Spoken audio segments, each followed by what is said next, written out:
Alors, dans cette vidéo, nous allons répondre à la question suivante. Comment l'État se finance-t-il? Dans un premier temps, nous allons en profiter pour effectuer quelques petits rappels sur la distinction entre agent à capacité et agent à besoin de financement. Puis nous verrons par la suite, effectivement, que l'État a deux possibilités pour financer, pour couvrir ses dépenses, soit l'autofinancement, donc le financement interne, soit le financement externe direct. Et nous en profiterons pour faire quelques petits rappels sur les dépenses et les recettes de l'État. Alors, tout d'abord, rappelons ce qu'est un agent à capacité de financement. C'est un agent dont les revenus sont supérieurs aux dépenses. Cela signifie qu'une fois les dépenses couvertes, il restera encore une somme à disposition de l'agent économique, somme qu'il pourra épargner et qui lui servira, par exemple, à pouvoir financer des investissements ou autre chose. Dans ce cas, on dit que les ressources sont supérieures aux emplois. Comme l'agent à capacité de financement dispose de suffisamment de fonds pour couvrir ses dépenses et qu'il lui en reste même encore, on dira qu'il peut s'autofinancer. Par contre, l'agent à besoin de financement est un agent dont les revenus sont inférieurs aux dépenses. Autrement dit, il ne dispose pas de suffisamment de ressources pour pouvoir couvrir toutes ses dépenses. Dans ce cas, les ressources sont inférieures aux emplois. Comme il ne dispose pas de suffisamment de fonds, il va devoir opter pour un financement externe, que ce soit un financement externe direct ou un financement externe indirect. Alors, dans cette vidéo, nous parlons exclusivement donc du financement de l'État, ce qui signifie que l'on doit exclure le financement externe indirect. En effet, il faut savoir que depuis 1973 et la loi Giscard-Pompidou, la Banque de France, la Banque centrale, ne peut plus prêter directement d'argent à l'État. Ce n'est plus possible. D'autant plus que depuis, il y a eu le traité de Maastricht qui est entré en vigueur et qui a effectivement lui aussi confirmé que la Banque centrale ne pouvait pas prêter directement d'argent à l'État, tout comme les banques commerciales, BNP Paribas, CIC, etc., qui ne peuvent également plus prêter directement d'argent à l'État.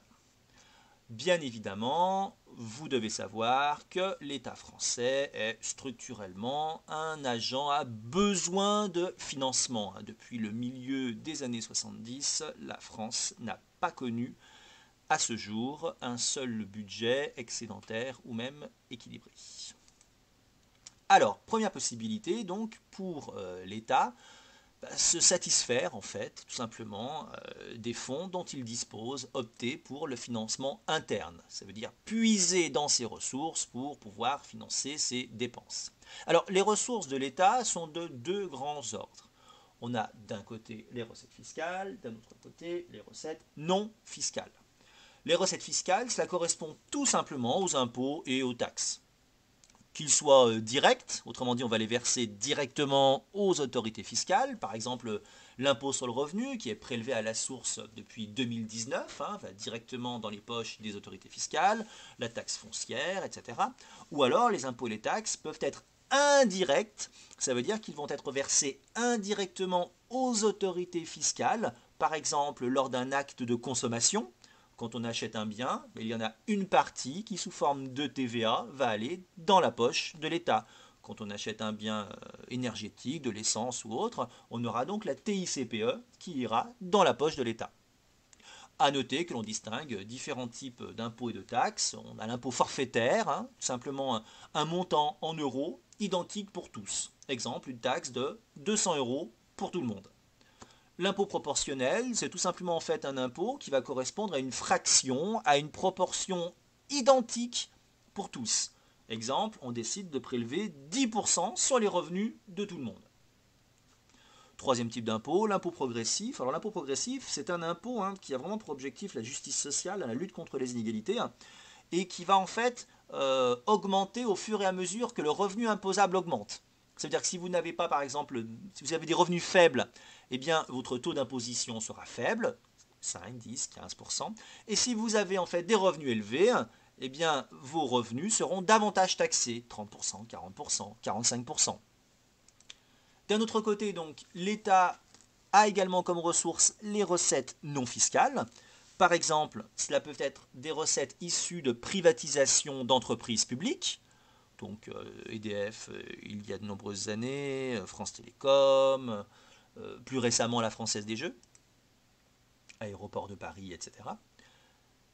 Nous avons également des recettes fiscales, non fiscales, des dividendes versés par les entreprises où l'État va détenir des participations, parce qu'il faut savoir que l'État détient soit totalement, soit partiellement des entreprises et qu'un certain nombre d'entre elles réalisent des bénéfices.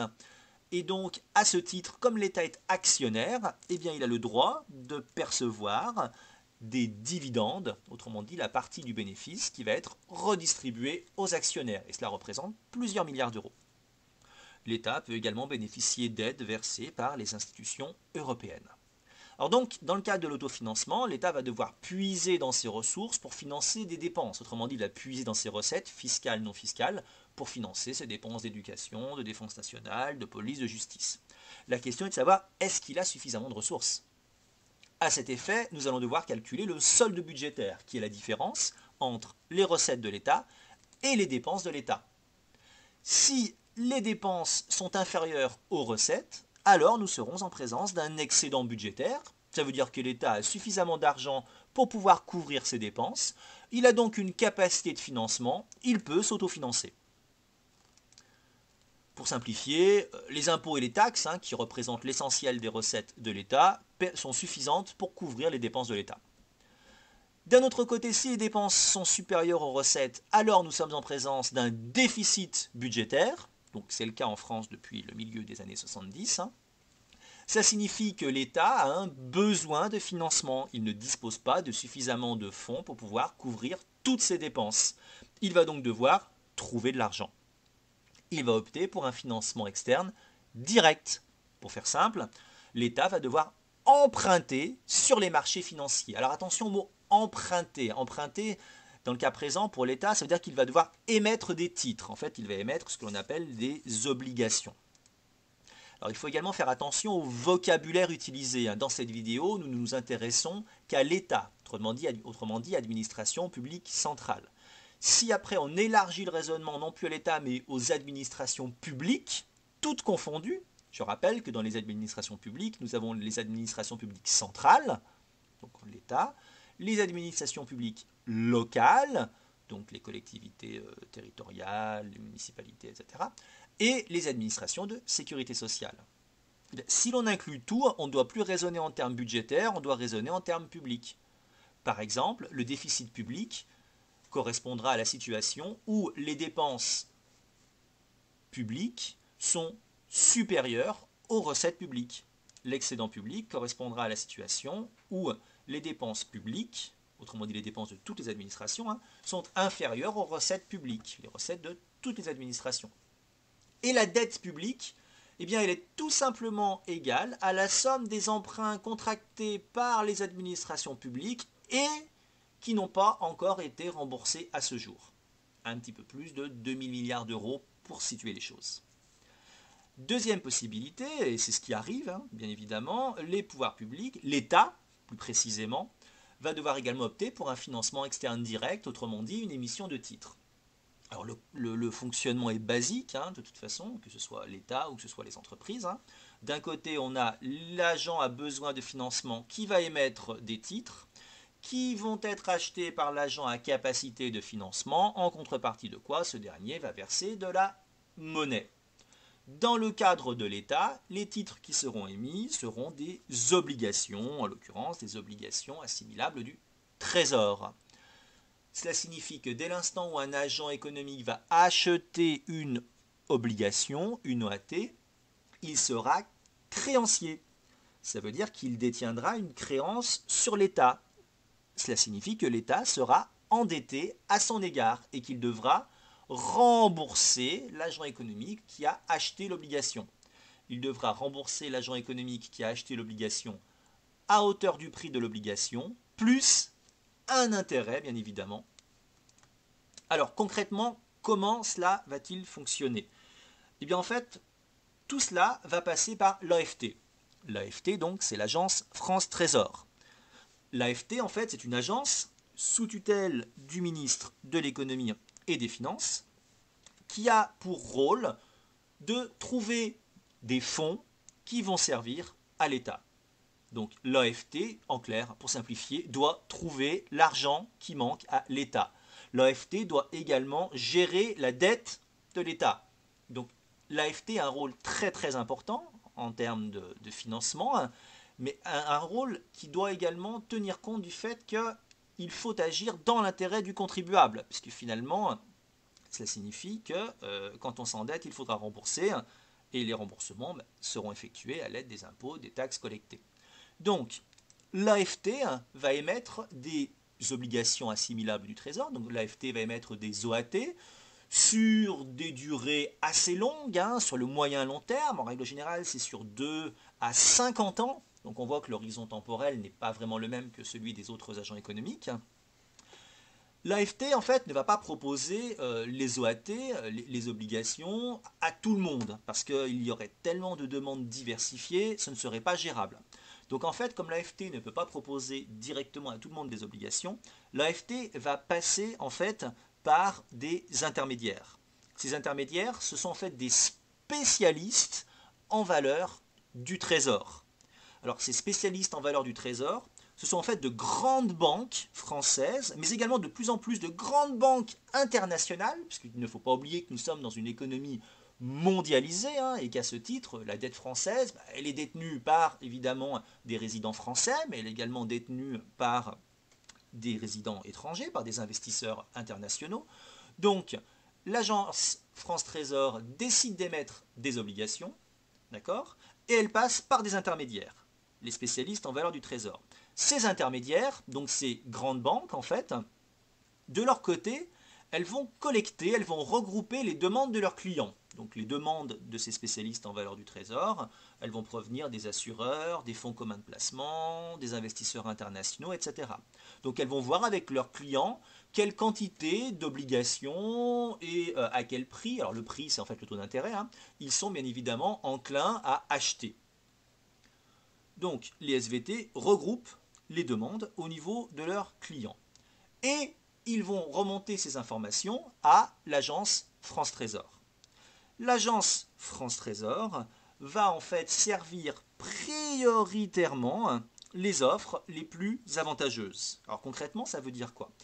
En général, en tout cas en ce qui concerne la France, il faut savoir qu'il y a ce que l'on appelle une sursouscription.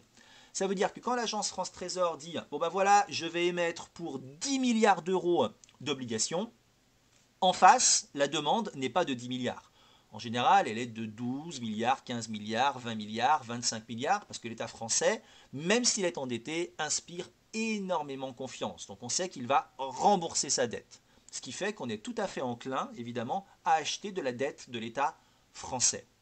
Donc, vu qu'il y a beaucoup de demandes et que la demande qui provient donc des clients, des spécialistes en valeur du Trésor, est largement supérieure à l'offre en termes de nombre de volume d'obligations, eh bien l'agence France Trésor va d'abord accepter les offres qui sont finalement les plus avantageuses. Ça veut dire quoi? Celles qui sont à un taux d'intérêt faible. Parce qu'il faut toujours agir, bien évidemment, dans l'intérêt de l'État. Donc plus le taux d'intérêt est faible, bien évidemment, plus c'est intéressant. Donc l'AFT accepte les propositions des clients, des spécialistes en valeur du Trésor, et à partir de là, donc, va leur vendre les obligations à un prix donné, à un taux d'intérêt donné. À titre d'information, par exemple, en 2018, il faut savoir que l'agence France Trésor a emprunté environ 200 milliards d'euros sur les marchés financiers.